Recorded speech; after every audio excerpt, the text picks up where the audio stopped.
The Conjuring 2 is out in cinemas worldwide this weekend, so make sure you go out and support horror in theaters.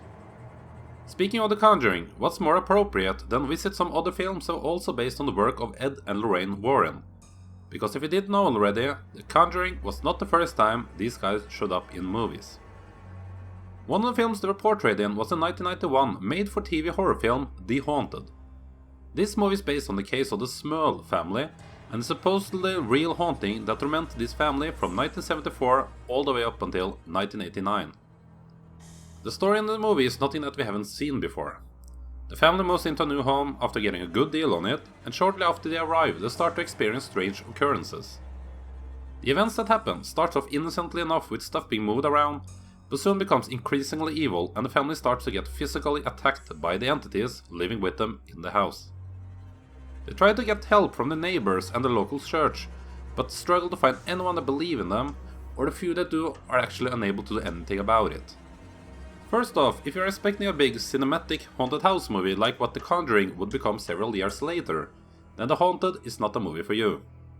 This is made for TV, and it feels almost like a movie made out of the reenactments that you see in television shows like A Haunting. There is attempts at doing cool stuff, but the obvious low budget did not make it easy for the filmmakers. Surprisingly enough, it did feature some sexual assaults by the entity in the house, something I did not expect from a made-for-TV movie. It is a topic that usually shied away from in haunted house movies for some reason. I guess it is a bit of a icky topic as many of these movies also feature kids.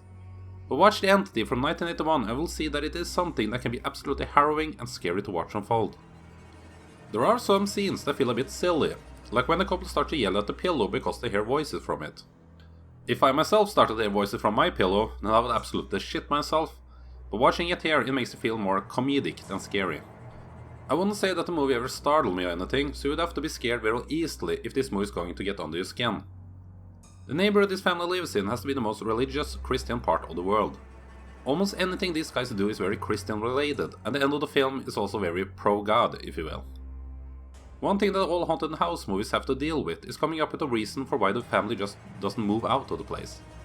Some handle it by having the ghost stick to the family and make it useless for them to move into another house, and while some put the blame on the financial situation of the family. In this one though, they put the blame on the fact that the grandma can't handle another move due to her heart condition.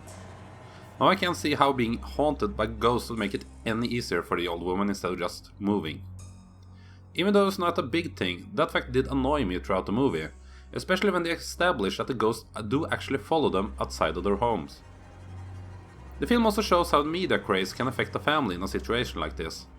After we went public with the story, the family basically becomes haunted by evil entities inside of the house, by a horde of journalists that never seem to leave them alone outside their home. The acting is very hit and miss. Sally Kirkland, as Janet Smurl, the housewife and mother of the family, is the best out of the bunch and was actually nominated for a Golden Globe due to her performance here. Fans of The Walking Dead will also have fun seeing Jeffrey DeMunn show up here as the father of the family. DeMunn of course played Dale on The Walking Dead for a few seasons. Ed and Lorraine Warren do show up, but they don't have a very big part in the movie. The couple is played by Stephen Markey and Diane Baker. It is a bit weird now to see other actors portray these guys after excellent work that Vera Farmiga and Patrick Wilson did on The Conjuring. So The Haunted is basically a nice little TV movie. It has its flaws and you will have to quickly accept the fact that you're watching an early 90s TV movie right away if you're going to enjoy this. It is interesting to look at it after the success of The Conjuring, as the filmmakers of that one probably had a look at this one before starting production. I would not be surprised if the story this is based on would end up being used in the third Conjuring movie either. The story and horror elements aren't all as strong though, so for me this was an okay watch but nothing more. The Haunted gets a decent 2.5 out of 5. Anyone else out there actually seen this one? It's not an easy movie to find, as from what I understand it is still missing an official release. Any other haunted house movies out there that might be forgotten that you think I or others should take a look at? Let me know in the comment section below and subscribe for more horror movie reviews coming to this channel in the near future. Thank you very much for watching.